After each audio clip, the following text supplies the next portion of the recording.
और जब मशीनें आती हैं जहाँ ऐसा सॉफ्टवेयर है जहाँ पर जितने भी कैंडिडेट होते हैं उनके नाम डाले जाते हैं, उनके सिंबल्स डाले जाते हैं। सिंबल्स हर हर कॉन्स्टिट्यूएंसी में अलग हो जाते हैं, क्योंकि साउथ में जाओ सिंबल्स अलग हैं, ईस्ट में अलग हैं, वेस्ट में अलग हैं। तो somebody is feeding that one. तो उस टाइम अगर आप कोई चीज फीड कर देते हो वहां पर मैनिपुलेशन के द्वारा, कन्नाइवेंस के द्वारा, तो बहुत कुछ संभव हो सकता है। मैं आता हूँ हरि जोशी जी आपके पास, और इस बीच आलोक जी भी जुड़ गए। स्वागत है आलोक जी आपका भी। और हरि भाई, ये जो बात मीनू जैन जी ने कही और हम जो कह रहे हैं कि वो स्टैंड अलोन तब तक ठीक था जब तक कि 1980, 1990, 2000 की टेक्नोलॉजी थी। सर, ये 5G के बोर्ड्स हैं आज की डेट में, मदर बोर्ड्स और सेमीकंडक्टर चिप्स हैं जो मल्टीटास्किंग कर सकते हैं। एक टास्क दिखता है और 100 टास्क ऐसे जो आपको दिखाई नहीं देते वो टास्क कर सकते हैं आजकल के मदर बोर्ड और चिप्स जो हैं। और अगर ये कारण नहीं होता तो हुआवी बैन नहीं होता अमेरिका के द्वारा, क्योंकि छुपी हुई चीजें बहुत सारी हैं उसके अंदर अल्टीमेटली। तो आजकल की जो टेक्नोलॉजी है, आर्टिफिशियल इंटेलिजेंस का जमाना है, अब 6G भी ऐड होने जा रहा है। तो यहां पर ये कह रहा है कि कोई एक मशीन स्टैंड अलोन हो सकती है, यकीन करना मुश्किल है। मैं अपने घर में कहीं बैठ के, या मैं पता लगा दिल्ली में बैठ के मैं मुंबई में अपना एसी ऑन कर सकता हूँ आज की डेट में, बटन दबा के मोबाइल से। मैं वो कर सकता हूँ, ये पॉसिबल आज की डेट में, ये भी संभव हो गया आज की डेट में। और जो मैंने पहले एक बात कही थी, जहां पर मुझे एक रिपोर्ट मिली थी, बताया गया था कि चुनाव आयोग के पास सॉफ्टवेयर है ऐसा जो ट्रैकिंग सिस्टम है। वो हर मशीन कहां पे कौन से केंद्र पर रखी उसको ट्रैक कर सकता है। अगर ट्रैक कर सकता है तो कनेक्टेड है ना, चाहे किसी भी किस्म की कनेक्टिविटी हो, प्रीलिमिनरी कनेक्टिविटी हो या सेकेंडरी हो या फाइनल हो, कोई तो कनेक्टिविटी जहां उसका ट्रैकिंग सिस्टम ऑन है सर।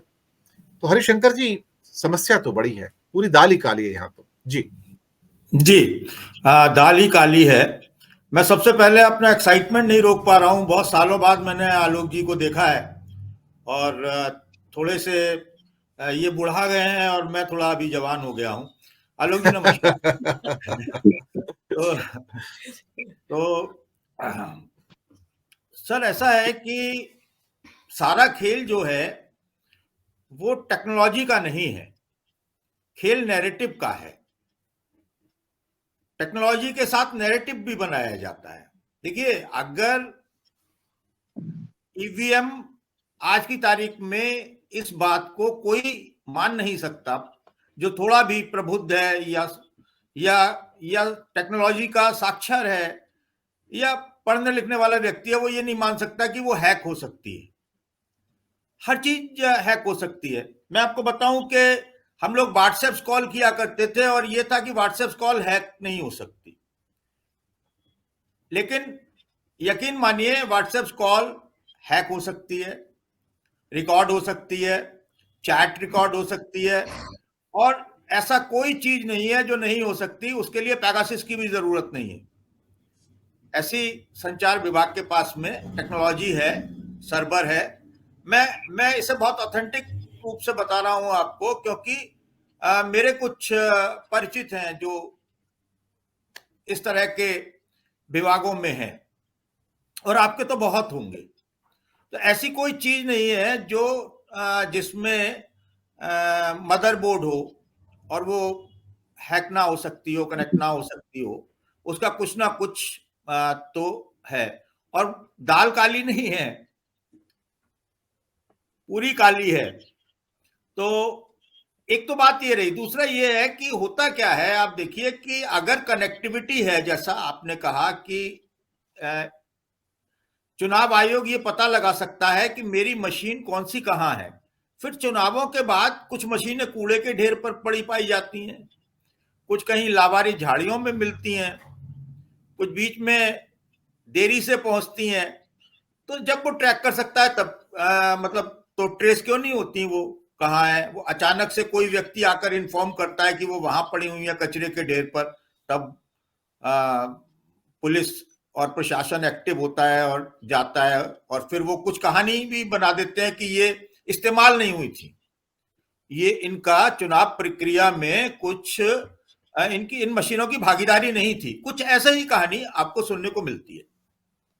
एक चीज और है कि जब अभी मध्य प्रदेश में एक हारे हुए उम्मीदवार ने कहा कि मैं हैरत में हूं कि मेरे गांव में मेरे घर के जितने वोट हैं उतने वोट भी नहीं निकले ईवीएम से। और भाई हम लोग सुनेंगे तो यही कहेंगे कि भाई नहीं दिया होगा, इतना लुच्चा आदमी होगा कि इसके घर वाले भी इसे पसंद नहीं करते हैं, वोट नहीं देते हैं, है ना। नैरेटिव बन जाएगा, सेट हो जाएगा। और उसके बाद दिग्विजय ने ये मामला उठाया तो उनका भी अच्छा खासा उपहास हुआ। ईवीएम पर जो भी बात करता है उसका ट्रोल आर्मी अच्छी तरीके से उपहास भी करती है और उसको अच्छे अच्छे स्लोगन भी सुनाती है। हम और आप तो सुनने के आदी हो गए हैं। तो ये सारी चीजें हैं। अभी क्या है, राजस्थान का आज उपचुनाव का रिजल्ट आया है तो वहां कांग्रेस जीत गई है। तो मालूम है क्या बोला जा रहा है? बोले अगर ये हैक होती तो ये वाला चुनाव क्यों हार जाती बीजेपी, ये भी तो जीत गई। जहां जैसे नैरेटिव सेट करना होता है, घोसी का उपचुनाव है, बिल्कुल, तो नैरेटिव जब सेट करना होता है तो वहां पर निष्पक्षता के साथ चुनाव हो जाता है। और जब नैरेटिव दूसरे तरीके से सेट करना होता है, सारे सर्वे, हालांकि मैं इन सर्वे एजेंसियों को पूरी तरह फर्जी मानता हूं, मेरा इन पर कोई किसी भी तरह का एतवार नहीं है, और ये सर्वे करते भी हैं या नहीं करते हैं, किससे पूछते हैं, मेरे या मेरे किसी जानकार से, मेरा एक लंबा चौड़ा सामाजिक दायरा है, उसमें आज तक किसी ने मुझे ये नहीं पुष्टि की कि साहब मेरे पास सर्वे एजेंसी का फोन आया था। किनके पास आते हैं, कैसे आते हैं, बहुत बड़ा देश है, आते होंगे। तो ये सारे सर्वे जो हैं वो मध्य प्रदेश, छत्तीसगढ़ का अलग आकलन दे रहे थे, ओपिनियन पोल में भी और वैसे भी। लेकिन एक एजेंसी ने एक चैनल के माध्यम से एक ऐसा सर्वे दिया जो किसी के गले नहीं उतरता था, बिल्कुल उलट। और उसके बाद फिर एक उसी चैनल ने अपने मीटिंग रूम का या न्यूज रूम का एक वीडियो बनवाकर भी वायरल कर दिया आपको। तो ये क्या है, ये सारा की सारा नैरेटिव सेट करने के दायरे में आता है जी। मेरा अपना ये विश्वास है कि कोई चीज जो करनी होती है, जो प्रोग्रामिंग करनी होती है, उसे करने के बाद नैरेटिव किस तरीके से सेट किया जाता है, ये महत्वपूर्ण है। एक और उदाहरण मैं आपको बताता हूँ। ये अलग अलग समय पर नैरेटिव अलग अलग तरीके से सेट किए जाते हैं। 3 तलाक का मसला आया तो कुछ ऐसे इलाकों में से वोट आए जहां पर बीजेपी का कोई वोट निकलता ही नहीं था, 100 में से 100 अल्पसंख्यक, और भाजपा के झंडे तक नहीं जहां दिखाई देते थे। अब तो अल्पसंख्यक प्रकोष्ठ भी हैं, लेकिन वो सबको मालूम है। तो वहां से वोट निकले बड़ी तादाद में। तो लोगों ने जब कहा अरे वहां से भी वोट मिल गया, बोले अरे मोदी है तो मुमकिन है। 3 तलाक के मुद्दे पर मुस्लिम महिलाओं ने विद्रोह कर दिया। और फिर कुछ कहानियां आती हैं कि वो फलाने की घरवाली नगमा को उसके आदमी ने बहुत पीटा, बीजेपी को वोट दिया ही थी, शाम को बताया बोले मैं तो 3 तलाक पे वोट दिया, उसने बहुत पीटा। हम लोगों ने जाके पता किया कि भाई किसे पीटा, जरा जाकर देख लेते हैं। तो पता चला उस नाम की महिला ही नहीं थी वहां पर। जी तो सर, जी आप बताइए। जी जी ठीक कहा आपने।